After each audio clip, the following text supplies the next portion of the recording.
dari siapa dari siapa.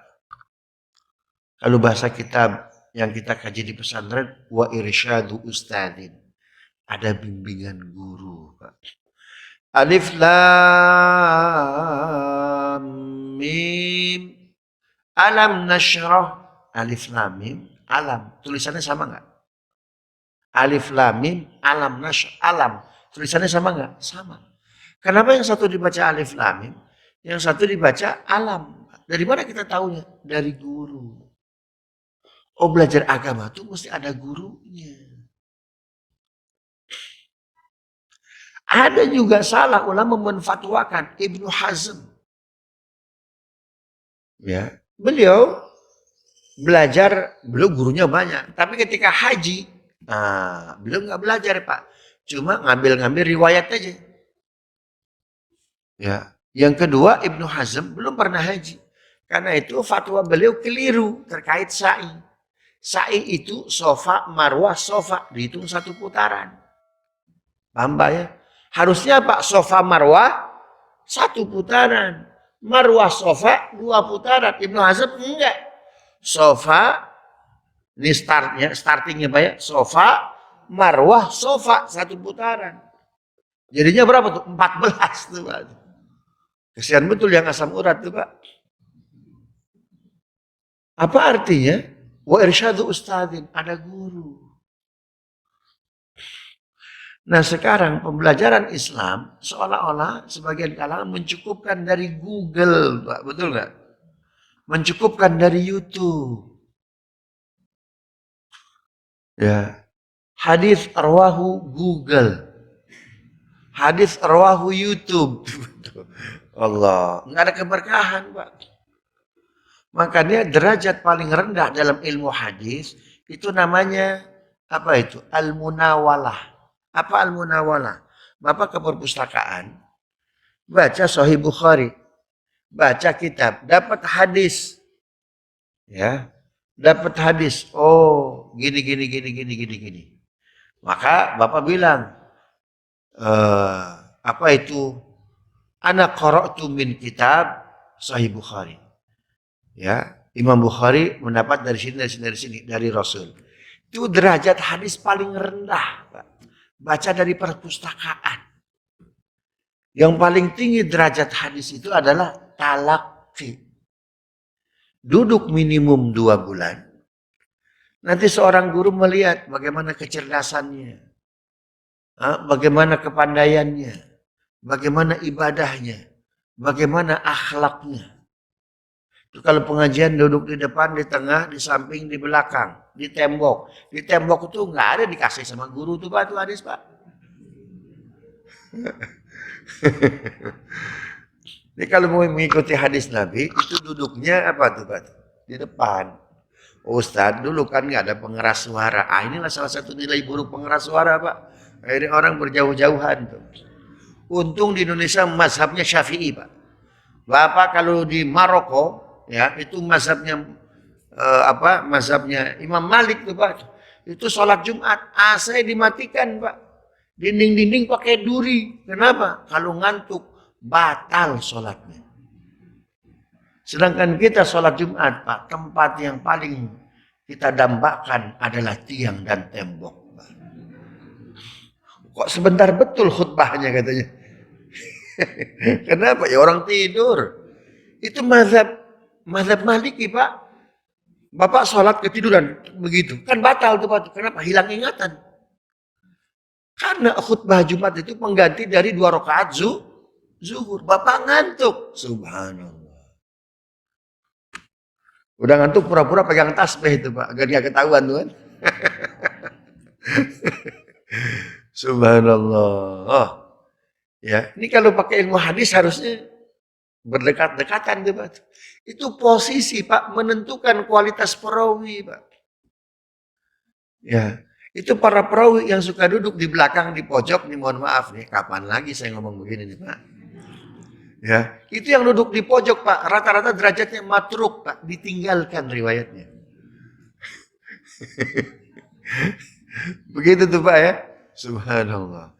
Makanya saya baru tahu Pak ketika belajar ilmu hadis dasar ya di Mesir itu Itu kok nilai saya nggak pernah dapat A, Pak. Saya dapat nilai A itu di semester terakhir. Ya, rupanya yang depan itu, Pak, mahasiswa yang di depan itu tuh nilainya A semua tuh, Pak. Walaupun mohon maaf, jawaban saya sama dengan yang di depan, Pak. Tapi karena saya duduknya di belakang, subhanallah, nggak pernah dikasih A katanya.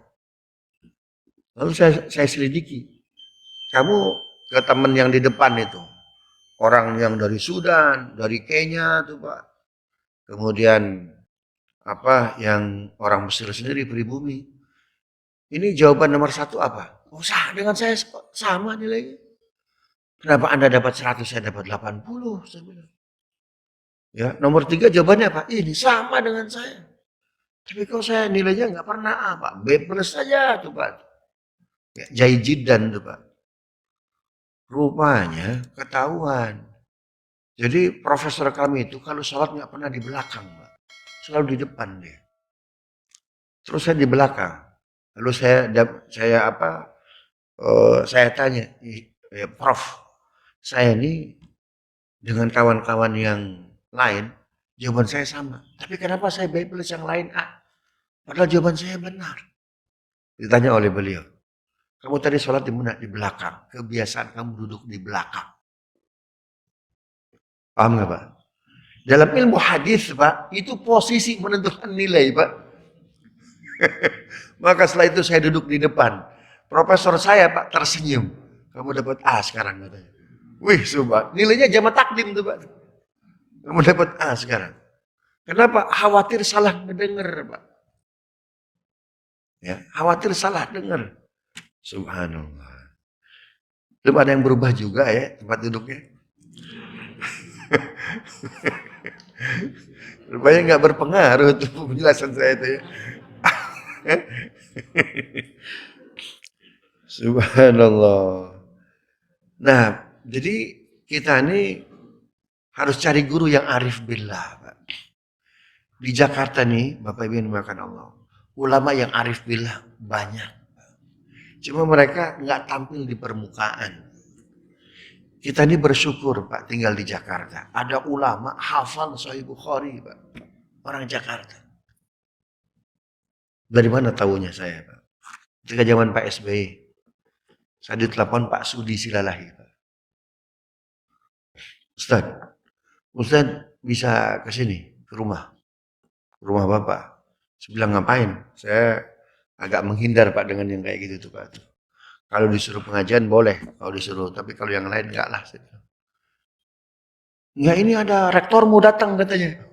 Rektor mana ini? Al-Azhar. Wih, saya bilang, ngapain? Katanya, nggak tahu. Kesini aja, datang saya Pak. Rupanya beliau minta diantar untuk ditemukan dengan Kiai Zakwan. Nah saya nggak tahu Pak Kiai Zakwan. Katanya pesantren di Al-Khalidin, Blok M, di bawah flyover Pak. Sebelum asrama PTIK, itu ada pesantren mohon maaf agak kumuh tuh Pak. Saya nggak tahu Pak. Saya nggak tahu. Rupanya ada salah seorang fatwa. Saya tahu Ustaz.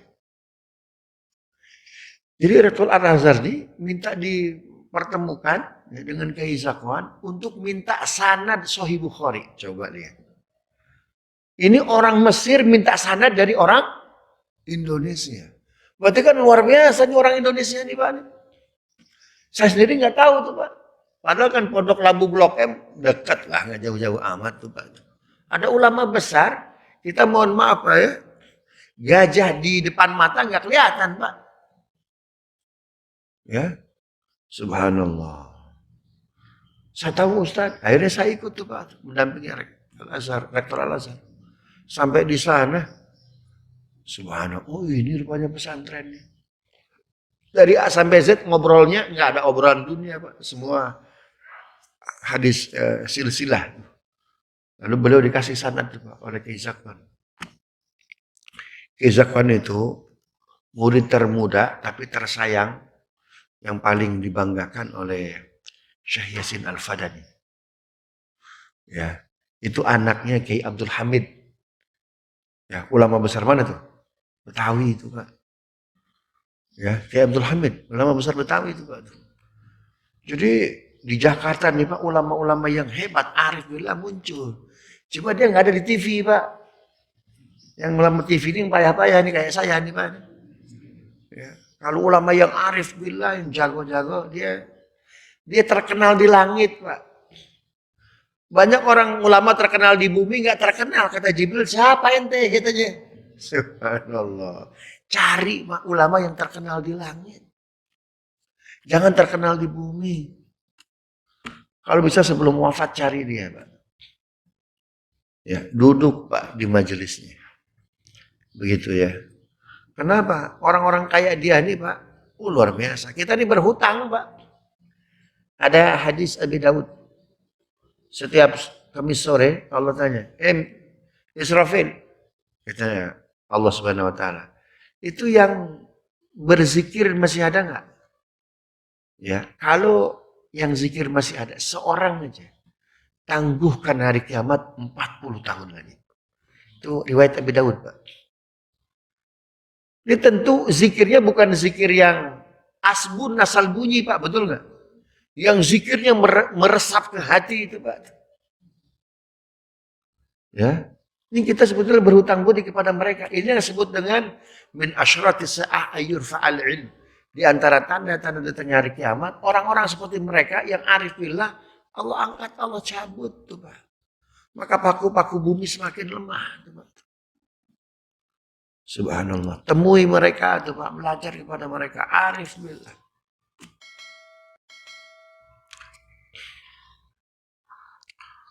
Ya. Saya ketika baru kenal Pak, pulang dari kampus, ada mobil di Pilok, Pak. Ada mobil Avanza. Bapak tahu siapa orang yang suka milok mobil? Oke, halo-halo, minggir, yang di depan, minggir. Dan mobil saya di depan tuh Pak. Ya, kebetulan mobil saya di depan, minggir saya tuh Pak. Ternyata ada orang polisi bukan, militer bukan, pakai halo-halo Pak, pakai baju ABRI. Ya, tapi pakai celana pendek. Ya, pakai halo-halo tuh Pak. Akhirnya saya siap nih Pak, karena saya tahu dia bukan polisi, dia bukan TNI itu Pak. Wah, preman kayaknya nih. Saya salip lagi tuh Pak tuh. Nah, saya pepet, diem berhenti. Kata beliau pakai bahasa kasar, goblok kata beliau tuh Pak tuh ya. Oh. Terus kata supirnya, pergi. Pergi saya tuh Pak. Ya, pakai apa? Ya secepat mungkin lah sampai rumah. Malamnya rupanya si bapak tadi ngejar sampai ke rumah. Ya, datang ke rumah saya Pak malam-malam. Pas qadarullah Kamis malam Jumat Kliwon. Datang ngetok pintu. Suapin gua katanya. Saya bilang, "Bapak siapa? Suapin gua," katanya.